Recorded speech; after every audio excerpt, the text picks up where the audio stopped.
"We're better as friends," she said when I proposed after 3 years together, so I moved cities, got promoted, and started fresh. Now she's single at 35 watching my engagement photos while I'm with someone who sees my worth. Hey folks, before we jump into the video, please consider subscribing and giving a thumbs up if you're excited for more stories like this. Thank you. Let's dive in. The ring had been burning a hole in my sock drawer for 2 months, and I was finally ready to ask Chloe the question that would change everything. 3 years together in Nashville felt like the perfect foundation for forever, and I couldn't wait to make it official. The ring had been sitting in my sock drawer for 2 months, a custom-designed piece from a local jeweler who'd listened patiently as I described exactly what Chloe would love. I'd reserved our table at Skyline, the rooftop restaurant where we'd had our first real date, and I'd spent weeks mentally rehearsing what I wanted to say about our future together. The proposal was supposed to be perfect, just like everything else I planned for us. I'd even timed it for sunset, knowing how Chloe loved taking photos with that golden light hitting her face just right. When the moment came, I got down on one knee right there between the string lights and the city view, holding up a ring that represented months of careful saving and consideration. "Chloe, you've made these 3 years the best of my life. I love how we balance each other out, how you bring spontaneity to my careful planning, and how I help ground your big dreams. I want to spend forever building something amazing together." She stared at the ring like I just presented her with a live snake. Her face went through shock, panic, and something that looked almost like grief before she finally spoke. "Benjamin, well, we need to talk about this." The words that followed felt like watching a carefully constructed building collapse in slow motion. "I love you, I do, but I'm not ready for this. Marriage feels so permanent, so final. We're so young and I feel like we're better as friends. We have such an incredible friendship, and I don't want to risk ruining that by forcing something romantic that might not work out." I stayed on one knee for longer than I should have, processing what she was saying. 3 years together, and apparently we were just friends who happened to sleep together. "I think our friendship is too valuable to risk on something as unpredictable as marriage," she continued, reaching across the table like she wanted to comfort me. "Can't we just keep things the way they are? Why do we need to change anything?" I closed the ring box and stood up, my knees creaking slightly from staying in position too long. "If that's how you feel, then okay." The waiter approached hesitantly, clearly having witnessed the whole thing. I handed him my credit card without looking at the bill, paid for the dinner she'd barely touched, and drove her home in complete silence while she stared out the window. That night, I lay awake thinking about how confidently I'd planned our entire future, only to discover she'd never wanted one with me at all. By Monday morning, I was updating my resume and researching marketing positions in Chicago. We met at Grind Coffee the following Thursday, the same place we'd spent countless Sunday mornings reading different sections of the newspaper and sharing pastries. I arrived first, ordered my usual black coffee, and sat at our regular table by the window. When Chloe walked in, she looked nervous in a way I'd never seen before, like she was preparing for a job interview she wasn't qualified for. "Thank you for meeting me," she said, settling into her chair with that same herbal tea she always ordered. "I know things got weird the other night, but I really want us to work through this as friends." I nodded, waiting for her to explain how exactly that was supposed to work. "I've been thinking a lot about what I said, and I stand by it.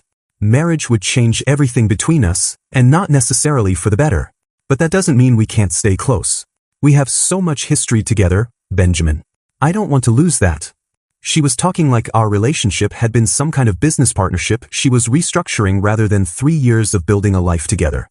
I watched her fidget with her cup, clearly expecting some kind of response that would make this easier for her. "I've actually started seeing someone," she continued, and there was something almost defiant in her voice. "Blake, from my yoga studio. He's a personal trainer, really laid back and uncomplicated. It's refreshing, honestly.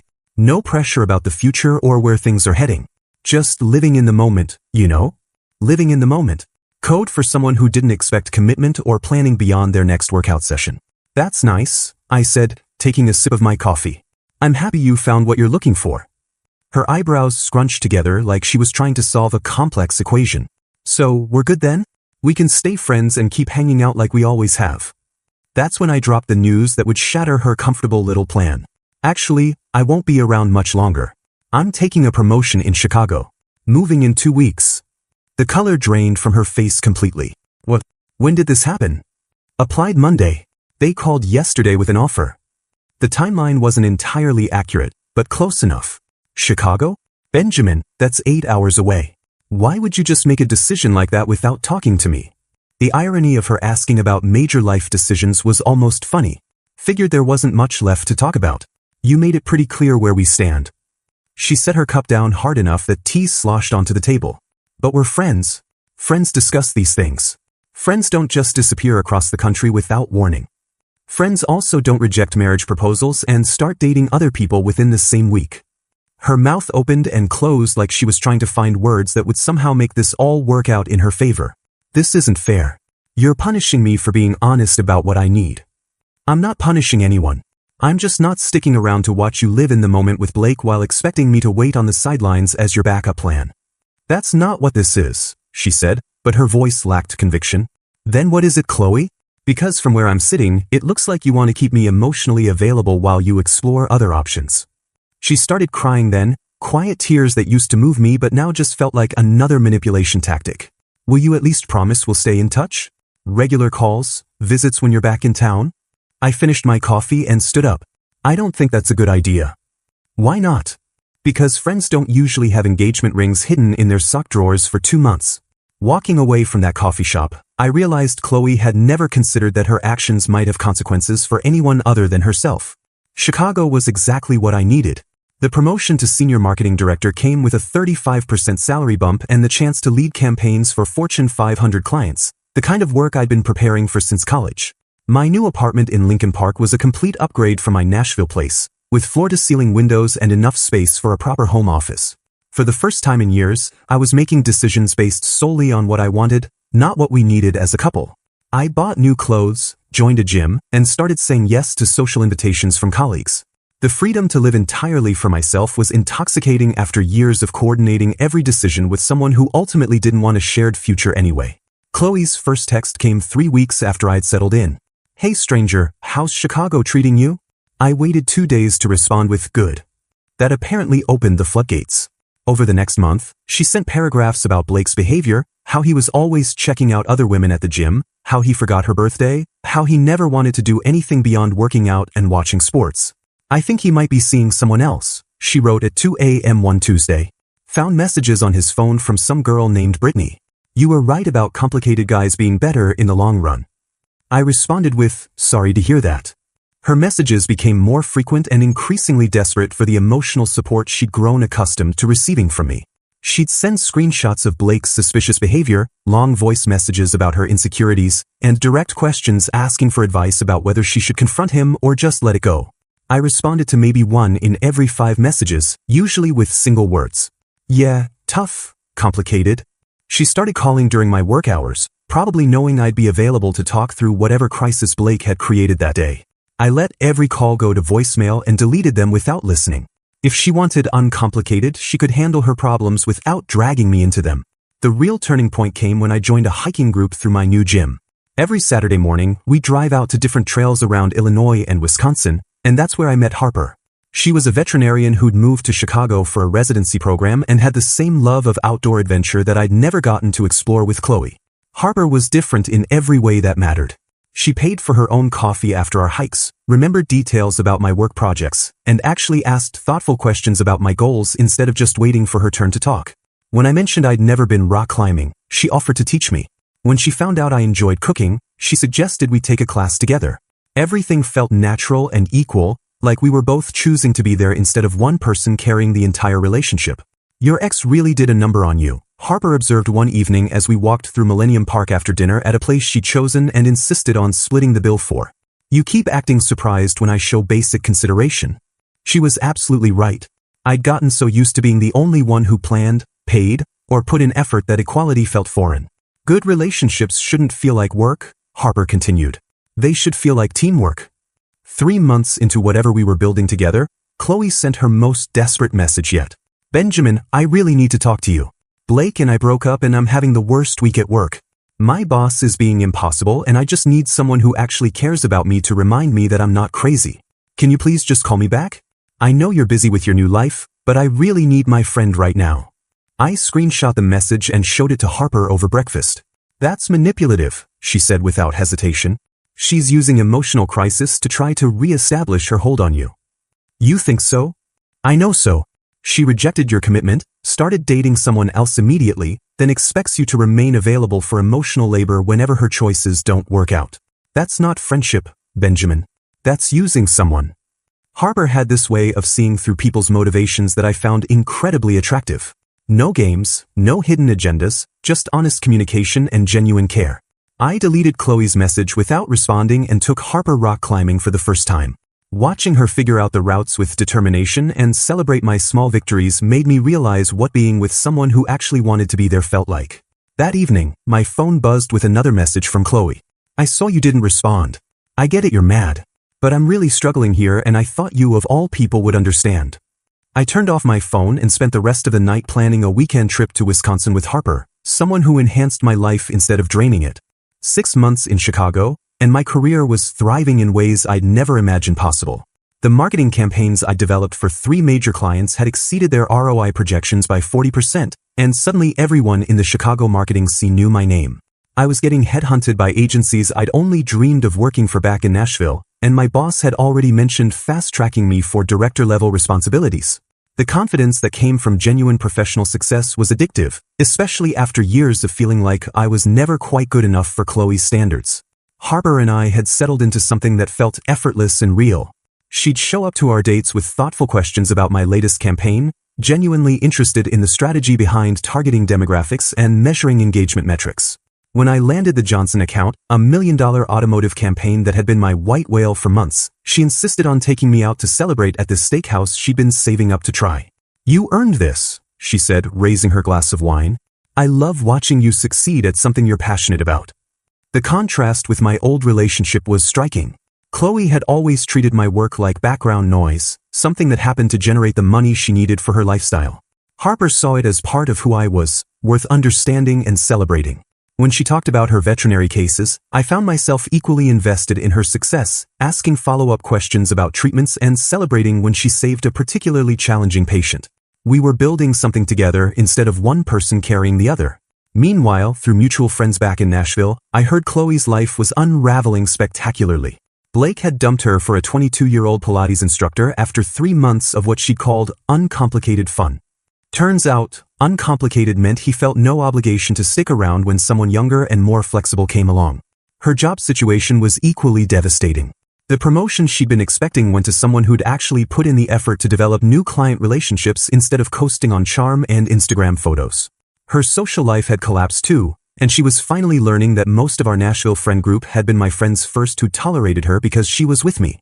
Lisa, my old college buddy, mentioned during a phone call that Chloe had been asking about me constantly. "She keeps bringing you up at gatherings, asking if anyone's heard from you, wanting to know about your new job. It's getting awkward because she acts like she's entitled to updates about your life." That weekend, Harper and I went to a Cubs game, her treat since she'd gotten tickets through her clinic's corporate package.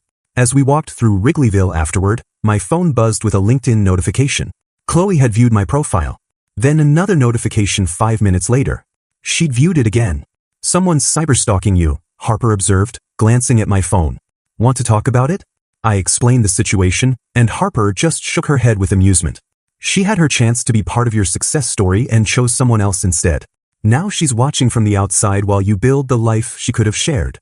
That night, Chloe viewed my LinkedIn profile 12 more times. Then she found my company's website and looked at the press release about my promotion. By Sunday, she was scrolling through every social media platform I was active on, liking old photos from months ago and probably analyzing every detail of my new life for signs that I missed her. The desperation was obvious and honestly kind of sad. I feel bad that she's having a hard time, but I don't feel responsible for her choices anymore. The first coincidental encounter happened during my business trip back to Nashville in November. I was staying at the Omni downtown for client meetings, and somehow Chloe just happened to be at the hotel bar when I walked in after a long day of presentations. She was sitting alone, nursing a martini and wearing the black dress she knew was my favorite, positioned perfectly so I'd have to walk past her to reach the elevator. "Benjamin? Oh my God, what are the odds?" She stood up like she was genuinely surprised, but the carefully applied makeup and strategic seating told a different story. "I was just having drinks with a client and I thought I recognized you from across the room." I stopped being polite, but distant. "Hey Chloe. Business trip. How long are you in town? We should catch up properly. I have so much to tell you about everything that's happened since you left." The way she said it made it sound like I'd abandoned her instead of simply moving away after she'd rejected my proposal. "Pretty packed schedule," I said, not committing to anything. "But things with Blake didn't work out, if you're wondering."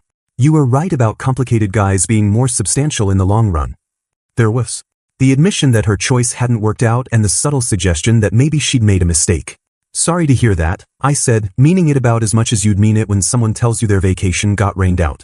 She moved closer, close enough that I could smell her perfume, the same one she'd been wearing the night I proposed. I've been doing a lot of thinking about us, about what I said that night at Skyline. I think maybe I was just scared of how serious things were getting. Cold feet, you know? Cold feet that had lasted 3 years until someone else came along. Sometimes when something feels too good to be true, you panic and push it away, she continued. But I realize now that what we had was real. What we had was really special, Benjamin. I glanced at my watch. I should get going. Early meeting tomorrow. Wait, can we have dinner tomorrow night? Just as friends, catch up properly? I'm flying back to Chicago tomorrow afternoon. The disappointment on her face was obvious, but I wasn't about to rearrange my schedule for someone who'd made it clear I wasn't her priority. 6 weeks later, I was back in Nashville for our company's annual networking event at the Country Music Hall of Fame. It was a big deal, industry professionals from across the Southeast, potential clients worth millions in future business. I was focused on making connections and representing my firm professionally when I spotted Chloe near the catering table. She wasn't supposed to be there. The event was invitation only for marketing professionals, and luxury real estate marketing wasn't exactly the same industry. She'd clearly gotten someone to bring her as a plus one, dressed in a red cocktail dress that was more appropriate for a nightclub than a professional networking event. Benjamin, I can't believe you're here. What are the chances? She appeared at my elbow while I was talking to a potential client from Memphis, interrupting our conversation about quarterly advertising budgets with her dramatic entrance. Excuse me, I said to my client. I'll be right back. I stepped away with Chloe, keeping my voice low and professional. What are you doing here? Ashley works for one of the sponsors and brought me as her guest. Isn't this crazy that we keep running into each other? Crazy wasn't the word I'd use. Calculated was more accurate. I really think the universe is trying to tell us something, she continued, standing too close and speaking too loudly for the professional setting. Don't you feel like all these coincidences mean something? I think they mean you're trying very hard to run into me. Her smile faltered slightly. That's not fair.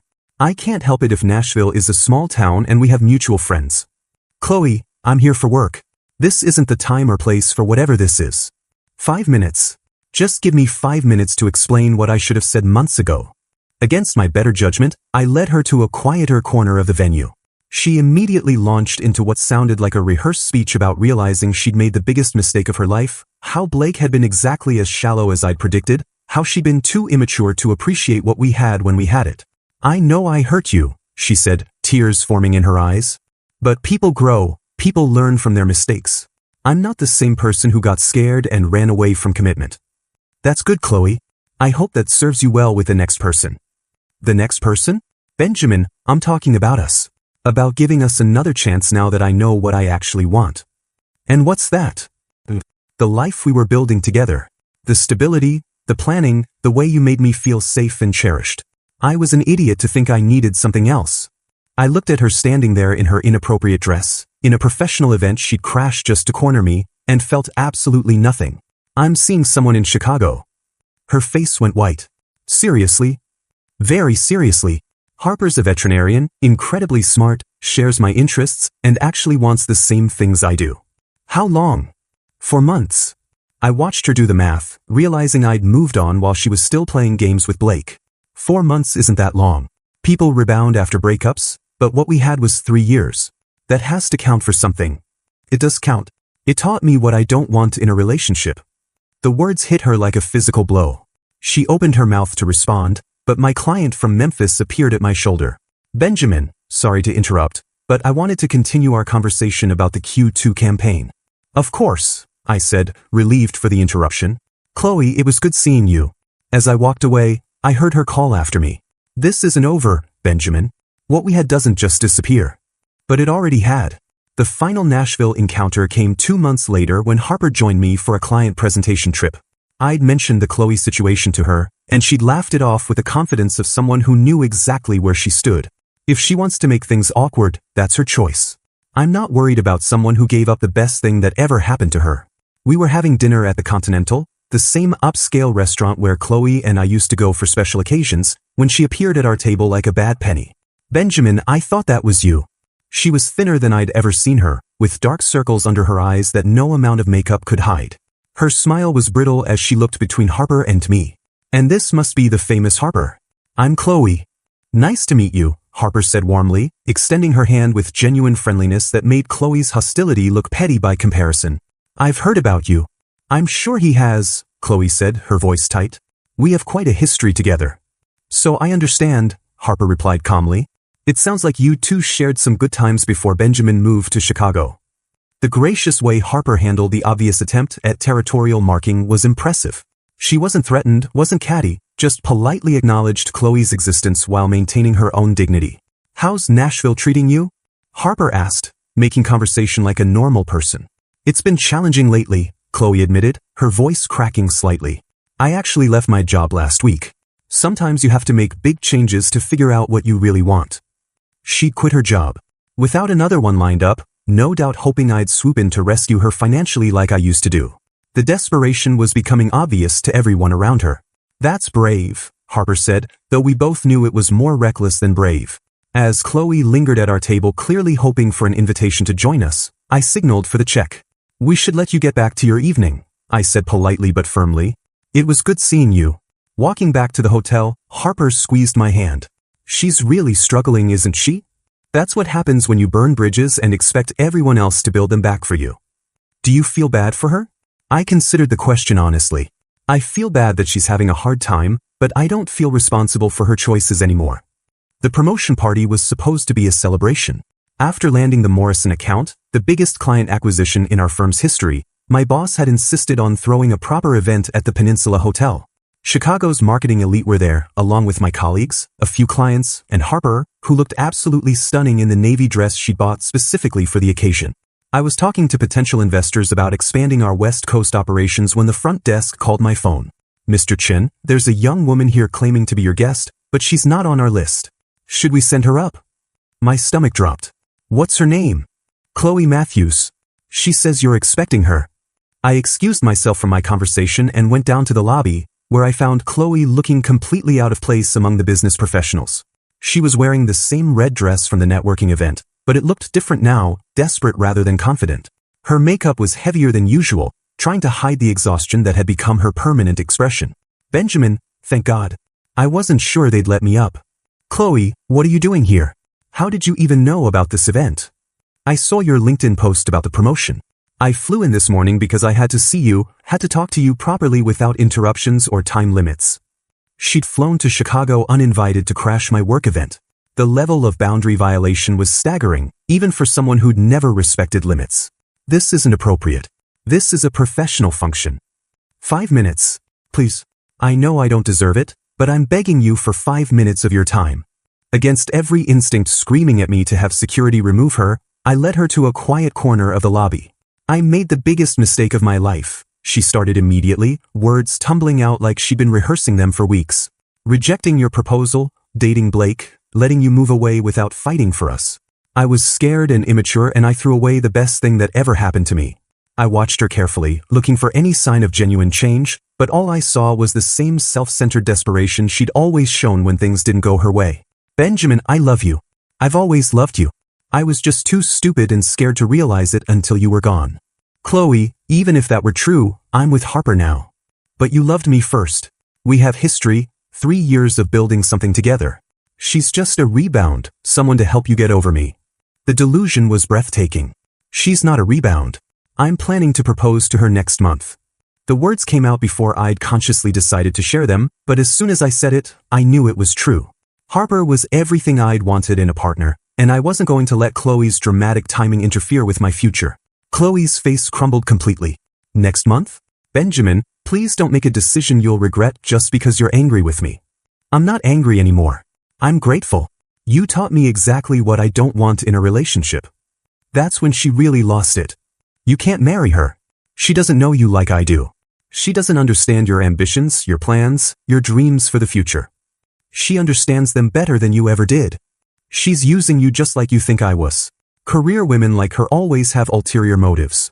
The irony of Chloe, who'd literally called me her financial safety net, accusing Harper of having ulterior motives was almost funny. I need to get back to my party. Benjamin, I quit my job because I realized nothing matters without you. I'm ready to move to Chicago, start over, be the partner you need me to be. She'd quit her job as a grand gesture, expecting me to be impressed by her willingness to sacrifice for our relationship. The same woman who'd refused to split dinner bills was now offering to relocate her entire life. That's not my decision to make anymore. I started walking toward the elevator, but she followed, her voice getting louder and more desperate. She's going to leave you too, you know. Career women always choose their jobs over relationships when things get tough. Harper appeared beside me then, having noticed my extended absence from the party. Everything okay down here? Harper, this is Chloe. Chloe, Harper. Oh, Harper said, understanding immediately. Nice to finally meet you properly. Don't do this, Chloe said, looking directly at Harper. He's going to get bored with you just like he got bored with me. Benjamin always needs something to fix, someone to save. Once you don't need him anymore, he'll find someone who does. The projection was stunning. She was describing her own pattern of behavior and attributing it to me. Actually, Harper said calmly, Benjamin's never tried to fix or save me. That's one of the things I love about him. He treats me like an equal partner, not a project. Ma'am, a security guard had materialized beside us. I'm going to need to ask you to leave. You're disturbing our guests. This is ridiculous, Chloe said, but she was already backing toward the exit. Benjamin, you're making a huge mistake. When this doesn't work out, don't expect me to be waiting around. As security escorted her out, Harper turned to me with raised eyebrows. Well, that was dramatic. Sorry you had to witness that. Don't apologize. It actually made me feel even better about us. Seeing what you walked away from makes me appreciate what we have even more. Back at the party, word had already spread about the lobby incident. Instead of being embarrassed, I found my colleagues were impressed by how professionally I'd handled what could have been a career-damaging scene. Handled that like a boss, my boss said, patting me on the shoulder. Shows real character when someone tries to create drama and you keep your composure. That night, Harper and I talked about the ring I'd been secretly shopping for, and she mentioned how excited she was about our future together. Meanwhile, Chloe was probably on a plane back to Nashville, finally understanding that some bridges, once burned, can't be rebuilt. A year after moving to Chicago, I proposed to Harper on the summit of Starved Rock during our anniversary hiking trip. No fancy restaurant, no elaborate planning, just the two of us at sunrise with the Illinois River Valley spread out below us like a promise of everything good ahead. Harper, you've shown me what it feels like to be chosen every single day. Will you marry me? Yes, she said immediately, no hesitation, no panic, no speeches about friendship being safer than love. Absolutely yes. The ring fit perfectly, and she cried happy tears while we took selfies with the sunrise. Later that day, she posted our engagement photo with a simple caption about being excited to marry her best friend and adventure partner. Within hours, our Nashville mutual friends were commenting and sharing the news. By evening, it had made its way through social media circles back home, and I could practically feel the shockwaves reaching Chloe through the digital grapevine. 2 days later, my phone buzzed with a message from an unknown number. Benjamin, I saw the news about your engagement. I wanted to reach out and say congratulations. I'm genuinely happy for you and I hope Harper knows how lucky she is. I've done a lot of growing over this past year and I understand now why things ended the way they did between us. I'm in a much better place mentally and emotionally, and I've learned to appreciate the things that really matter in relationships. I hope we can both move forward with no hard feelings and that maybe someday we can be friends again when enough time has passed. You deserve all the happiness in the world. I read the first few lines, recognized the familiar pattern of manipulation disguised as personal growth, and blocked the number without finishing the message. There was nothing Chloe could say that would change anything, and I had no interest in providing her with closure she hadn't earned. Harper and I spent the next few months planning our wedding, a small ceremony in Michigan near the lake where Harper had grown up. Simple, meaningful, focused on celebrating our commitment rather than impressing people who didn't matter. We registered for practical gifts, split the costs equally, and made decisions together like actual partners do. Meanwhile, through the Nashville grapevine, I heard updates I didn't ask for but found grimly satisfying. Chloe was living with 2 roommates in a cramped apartment, working retail to pay bills, and cycling through dating apps without success. Her Instagram had become a collection of bitter inspirational quotes about men who give up too easily and women who know their worth, posted between selfies that screamed desperate for attention. She keeps posting these quotes about second chances and fighting for love, Lisa mentioned during a phone call. Everyone knows she's talking about you. Everyone except me, I replied, because I'd blocked her on every platform months ago. The wedding was perfect. Harper looked radiant, our families got along beautifully, and I felt the deep satisfaction that comes from building something real with someone who actually wants to be there. During our first dance, Harper whispered, "Thank you for waiting for the right person instead of settling for someone who didn't appreciate you." I spun her under the string lights we'd hung ourselves and realized that Chloe rejecting my proposal was the best thing that had ever happened to me. She taught me the difference between someone who loves you and someone who keeps you around until something better comes along. As Harper and I cut our cakes surrounded by people who genuinely cared about our happiness, I thought about how different this moment was from that disaster at Skyline. This time, I was marrying someone who'd said yes immediately, someone who saw our future as an adventure to embrace rather than a trap to escape. Somewhere back in Nashville, Chloe was probably posting another quote about men who don't fight hard enough for love, not realizing that the right person never makes you fight for basic respect and commitment. They just say yes.